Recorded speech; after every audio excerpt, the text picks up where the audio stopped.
Lo dijo en la primera hora.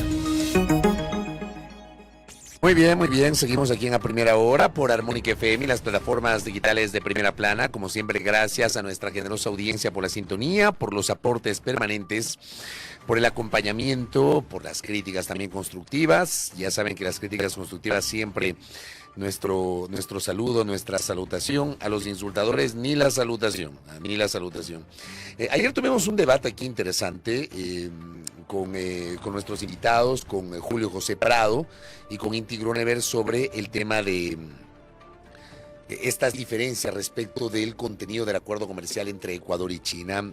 Le envío un abrazo a una de nuestras ciudades oyentes, Dani Edoy, que ayer hizo una crítica que la acepto como el que más. Le envío un fortísimo abrazo justamente por aquello, a propósito de ese debate. Gracias justamente por esa crítica. Pero ayer el debate se concentró justamente en el tema de los desechos, de la basura, como decía Inti Gronever, y la argumentación y las explicaciones de Julio José Prado. Dejemos esa parte y ampliemos los criterios con otro sector, que es la Cámara de la Industria Automotriz, que es dirigida por David Molina, que está aquí con nosotros visitando nuestra mesa de trabajo a esta hora. David, bienvenido, buenos días, ¿cómo le va? Qué gusto. Fabricio, un gusto estar aquí en tu nueva casa. Gracias a usted por la gentileza.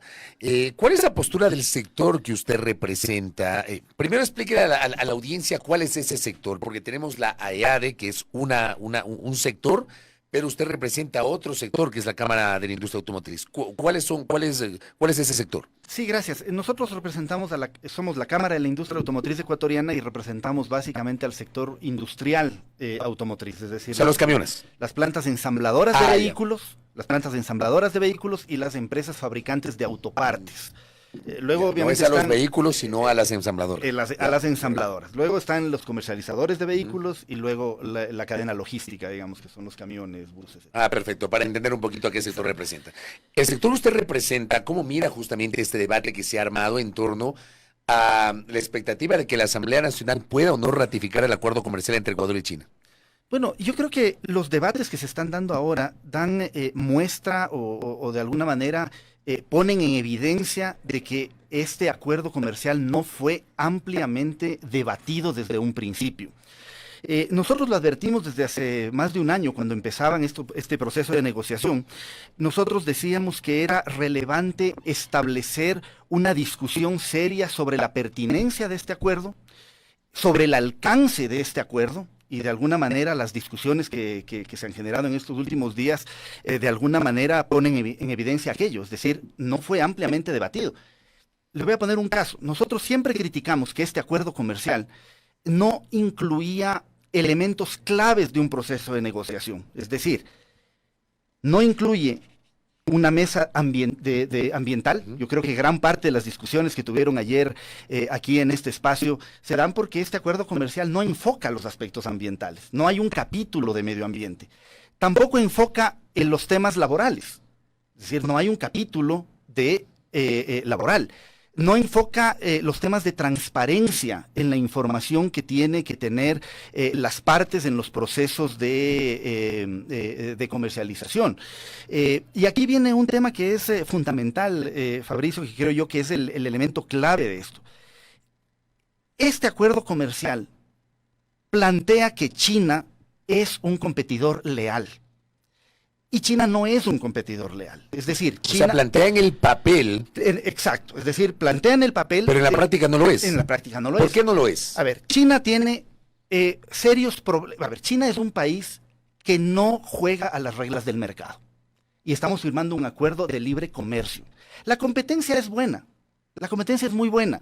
Nosotros como sector estamos compitiendo con Europa, que vienen vehículos con 0% de impuestos. Con Colombia, que vienen vehículos con 0% de impuestos desde hace larga data. Pero la competencia con esos países es una competencia justa. Pagan salarios adecuados, no subsidian a su cadena productiva, respetan la propiedad intelectual, tienen leyes laborales cercanas a las nuestras, en algunos casos como en Europa incluso superiores, y tienen, digamos, respeto a la propiedad intelectual. China no es el caso. Y por lo tanto, creo que esas condiciones que hacen que este socio comercial, que es muy importante para el país, no queda la menor duda, tenía que haber tenido unas características distintas antes de entrar el proceso de negociación. Mire, Yo estoy claro de que como sector participamos en los procesos de negociación. Yo no digo que nosotros hayamos sido excluidos del proceso de negociación. Participamos en las mesas de negociación. Pero una cosa es participar en una mesa de negociación para identificar las partidas arancelarias de un sector determinado. Las vamos a excluir, las vamos a dejar en liberalización inmediata. ¿Cuánto tiempo habrá de desgravación, etcétera? Pero la discusión mayor, la importante, que es, oye, este acuerdo comercial es bueno para el país en términos de entrar en un proceso de negociación con un país que claramente no juega a las reglas del mercado. Eso estuvimos prohibidos de discutir en las mesas de discusión, en las famosas mesas del cuarto adjunto. ¿Y prohibidas por qué? Porque en esas mesas, porque había una decisión política. Y la decisión política era llegar al acuerdo. Llegar al acuerdo. Y por lo tanto, en estas discusiones, pues simplemente discutimos lo que hay que discutir. Pero no se discutieron temas relevantes que hoy quisiera aprovechar el espacio para ponerlo en la coyuntura actual, que son importantes. Yo no entiendo, por ejemplo, cómo la Asamblea Nacional debate un texto de un acuerdo comercial sin tener todos los elementos para poder hacer una discusión seria. El Ministerio de la Producción contrató un estudio con la CEPAL en el año 2000, no sé cuándo lo contrató, pero digamos lo entregaron en el 2022. ¿Por qué razón ese estudio de la CEPAL no ha sido público? ¿Por qué ese estudio de la CEPAL no ha sido compartido a la sociedad civil para poder hacer una discusión seria sobre el tema? Lo planteé yo en la Asamblea Nacional, en la mesa, en la Comisión de Relaciones Internacionales. Donde se preparó un informe para conocimiento del Pleno. Para el conocimiento del Pleno. Una de las asambleístas pidió al ministerio que entregue ese informe. Dijeron que lo iban a entregar. Pareciera que lo entregaron. Pero, ¿les parece razonable que un estudio de la CEPAL sea entregado días u horas antes de que la comisión pueda establecer un informe vinculante? Ese es el primer elemento. El segundo elemento que no se ha discutido con mucha claridad es el costo fiscal que esto va a tener para el país. De la poca información que se tiene, Fabricio, porque obviamente la información no ha sido absolutamente transparente en términos de cuánto esto va a costar, cuánto va a crecer las importaciones, las exportaciones, etcétera. Se han lanzado un montón de cifras. Pero hay un documento que sí es público, o al menos hemos logrado tener acceso, que fue el informe que sirvió de base para iniciar el proceso de negociación con China. Y ahí dice dos cosas que son sumamente importantes. Voy a leer. Bajo la firma de un acuerdo comercial se proyecta que la tasa de crecimiento de las exportaciones de China a Ecuador será de un 19%. O sea, las importaciones ecuatorianas desde China crecerán al 19%. Y la tasa de crecimiento de las exportaciones ecuatorianas hacia China se estima en un 9%. Es decir, las exportaciones ecuatorianas, sobre la base del informe que dio origen a la negociación, son menores que las importaciones. Son menores. Entonces, en el largo plazo... Hablamos de una balanza comercial desfavorable. En el largo plazo, lo que va a ocurrir es que se va a ir ampliando la brecha. Pero no tiene lógica eso por el tamaño de las economías. Pues está claro que nosotros, al lado de la economía de China, somos una cosa muy pequeña. Sí, de acuerdo. Pero el asunto es que lo que se ha dicho es que esto va a permitir mejorar nuestra condición comercial. Lo que dijo ayer Julio José Prado es que esto permitirá un acceso a un mercado de 1.400 millones de consumidores. Sí, sin duda. Pero tiene lógica lo que dice Julio José Prado. Por supuesto que sí. Y en la estimación que ellos establecen es que eso va a significar un 9% sobre las exportaciones. Es decir, el Ecuador exporta alrededor de 6.000 millones de dólares.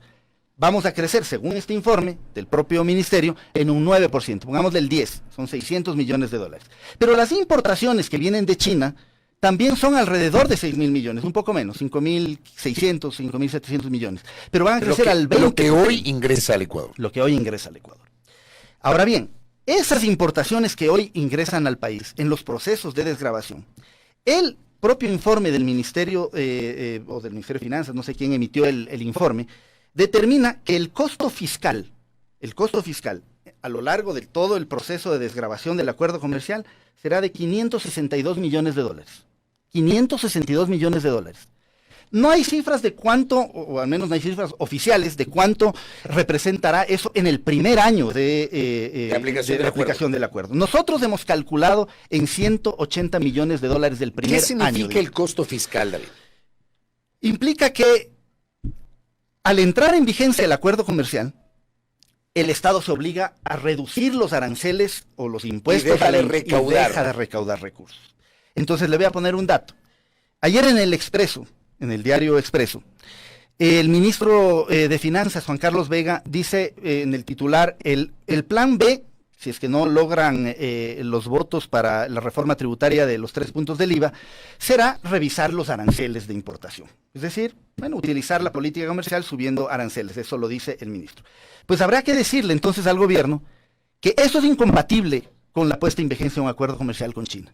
Porque en el momento en que entra el acuerdo comercial con China en vigencia, congela los aranceles negociados con China en la fecha en que inició el proceso de negociación. Vamos a suponer algo. Un producto X, cualquiera, paga un arancel del 15%. Con China se negoció, se excluyó ese acuerdo, esa partida. No va a desgravarse a lo largo del acuerdo comercial con China ese producto. Si el gobierno decide subir ese arancel del 15 al 20% para obtener recaudación, pues para China se quedará en 15%. Porque es parte de la negociación inicial. Por lo tanto, creemos que este acuerdo no debe entrar en vigencia, por todas las razones que hemos explicado, y sorprende que la bancada de gobierno de ADN, en su comunicado sobre el tema del Tratado de Libre Comercio, dice: comprometemos a la Asamblea Nacional a decirle sí a un horizonte de oportunidades al sector empresarial, agrícola, productivo del Ecuador. Pero, en negrilla, pero sobre todo al respaldo de cooperación internacional en seguridad que tanto necesita nuestro país. Hay que decir con absoluta claridad que el acuerdo comercial con China no establece ninguna cláusula de cooperación internacional en materia de seguridad. Por lo tanto, creo que este tema hay que manejarlo desde una perspectiva mucho más técnica, real. Y lo que nosotros pedimos no es que no se firme el acuerdo, que se deje. Hay que debatirlo con mucha mayor profundidad, que no se debatió hace años. Pero a mí lo que me preocupa sobre esto que usted está diciendo es que a estas alturas hablamos de que hay que debatir cuando se firmó el acuerdo comercial, pasó el dictamen de constitucionalidad de la Corte Constitucional, la Corte puso reparos, entiendo que hubo una subsanación de aquellos elementos que puso la Corte, y ya con el informe de la Corte fue a la Asamblea Nacional. La Asamblea no tiene nada que hacer sino aprobar, o sea, ratificar o no el acuerdo comercial. La Asamblea no puede cambiar una coma del acuerdo comercial. Y entonces... Sí, pero Fabricio, lo que tú dices es la verdad. Es decir... Es que yo no entiendo cómo a estas alturas recién se prenden estas alertas, no solamente la suya, la de otros sectores, cuando estamos en el último paso donde no se puede cambiar nada. O sea, lo único que cabría es no ratificar el acuerdo. Sí, a ver, nosotros alertamos desde el principio los verdaderos problemas que tenía este acuerdo comercial en esas características.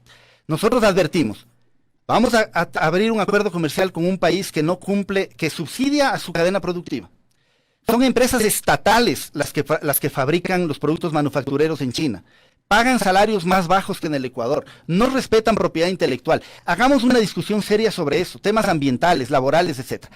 Yo, obviamente, respondo por las acciones que nosotros hemos llevado adelante. Nosotros alertamos desde el principio estas falencias del acuerdo, pero a mí sí me sorprendió también ayer que uno de los entrevistados presentó una lista, creo que de 100 agrupaciones ambientalistas, indicando que no fueron parte de la discusión. Yo ahí digo, bueno, pues me parece que es razonable que esos sectores tengan un espacio para la discusión. Tú tienes razón, Fabricio, la Asamblea no puede modificar una coma del acuerdo. No puede modificar. Lo que cabe realmente es la no ratificación del acuerdo y empezar un proceso de negociación de un acuerdo comercial que sí incluya todos los elementos que se dejaron fuera en la negociación. O sea, volver a foja cero. Se puede partir de lo que se avanzó en materia de acceso a mercados, pero incluir propiedad intelectual, en la Asamblea Nacional se presentaron casos bien interesantes sobre el tema de propiedad intelectual y las complicaciones que tienen para muchas empresas el hecho de que de China pueden venir productos con la marca de aquellos fabricantes que tienen acá sus empresas. Eso se lo planteó en la Asamblea Nacional una de las empresas. No sé, que se incluyan los temas ambientales, digamos, y ahí que participen obviamente los sectores que tienen el expertise y las preocupaciones, que se incorporen los temas laborales, que se incorporen todos aquellos elementos que permitan Fabricio, que la competencia con China sea una competencia justa. Porque como están las cosas, esa competencia no es justa. Pero vamos a suponer efectivamente que ocurre lo que usted está planteando. Bueno, sé que políticamente en este momento no hay votos, en este momento en la Asamblea no hay los 70 votos para poder ratificar el acuerdo comercial entre Ecuador y China. Vamos a imaginarnos que no hay los votos y que no se ratifica. ¿Será que los chinos quieren volver a negociar? O sea, ¿podría ser considerado por parte de los chinos un gesto poco amistoso del Estado ecuatoriano, representado en su legislatura particularmente, para poder volver a sentarse en la mesa y renegociar algunos elementos del acuerdo comercial? A mí me parece que todo proceso de negociación tiene tres grandes elementos. Inicia con un factor político, es la decisión de llegar a un acuerdo comercial con un país. Luego una fase técnica, que es la negociación de lo que se ha acordado en la mesa de negociación. Luego una fase jurídica y luego una fase nuevamente política. Si no se ha entendido que el acuerdo de negociación de un tratado comercial incorpora la fase política, entonces no se ha entendido nada. Porque se debió entender que un acuerdo comercial de esta magnitud, con estos problemas de origen que tenía, iba a tener una complicación. Pero vuelvo a la pregunta, David. ¿Alertaron eso que usted acaba de decir en su momento? Por supuesto que sí. ¿Lo alertaron en todo momento? ¿Ante la opinión pública? Ante la opinión pública y ante las autoridades de la época. Acá le voy a leer un mensaje que recibo de un legislador. A su tiempo no dijeron nada. Ellos ensamblan vehículos chinos, lo que les molesta, dice, es que van a bajar sus enormes ganancias. Es una crítica, entiendo yo, al sector que usted representa. Y no se puede preguntar a todos en el mundo. No firmar significaría que se demore 2 años y los chinos no volverán a sentarse a negociar. Esto me escribe en este momento. ¿Usted qué responde ante esta crítica que están haciendo? Bueno, el legislador tiene toda el derecho de hacer la crítica que considere oportuna. Yo no sé quién es ese legislador, pero de todas maneras lo que sí le puedo decir es que nosotros como sector creemos en la competencia. Estamos compitiendo con vehículos de Europa que vienen con 0% de arancel. Apoyamos el acuerdo comercial con la Unión Europea. Competimos con vehículos que vienen de Colombia con 0% de arancel. Lo que no apoyamos es la competencia que no es justa. Una competencia que no, o sea, digamos, un proceso de competencia que obviamente lo pone en desventaja a la producción nacional. No es cierto que no lo alertamos a tiempo, lo alertamos a las autoridades en su momento, como le estoy diciendo acá, cuando intentamos plantear las discusiones en la mesa del cuarto adjunto, se nos dijo que no hay posibilidad de hacer esta discusión. ¿A quién alertaron ustedes? ¿A Julio José Prado o a Daniel Legarda? A los dos. A Julio José Prado y a Daniel Legarda, que en su momento era jefe del cuarto adjunto. Claro, ¿y cuál fue la respuesta de ambas autoridades? No, hay una decisión política de avanzar, de firmar el acuerdo comercial con estas condiciones. Y está muy bien, nosotros nos dedicamos a negociar el acuerdo en la fase que nos corresponde, pero obviamente nos reservamos el derecho de hacer los cuestionamientos del caso, porque consideramos que estos temas debieron ser parte de la discusión inicial antes de entrar a un proceso de negociación de esta naturaleza. ¿Hay diferencias de este acuerdo con China respecto de aquel que también se firmó con Corea del Sur? Claro, por supuesto. ¿Cuáles son, por ejemplo? Corea del Sur incorpora cláusulas en materia ambiental, laboral, propiedad intelectual, temas de inversión. Al igual que los europeos. Al igual que Europa y al igual que Costa Rica, y con China no. Es decir, el acuerdo comercial con China no es un acuerdo de última generación. Yo recuerdo que las autoridades pasadas decían, estamos generando unos procesos de negociación de acuerdos de última generación, porque incorporan todos estos grandes elementos, pues todos menos China. Correcto, David. Gracias por el tiempo y por la alerta. Yo creo que nos permite contribuir justamente al debate con este sector que representa a nuestro invitado sobre estos elementos que ha planteado y sus inquietudes sobre el debate respecto del acuerdo comercial entre Ecuador y China, que debe ser ratificado no por la Asamblea Nacional. David, gracias por el tiempo. Gracias, Fabricio. Gracias a David Molina, director de la Cámara de la Industria Automotriz, aquí en A Primera Hora. Primera Plana. Todas las noticias, todas las voces.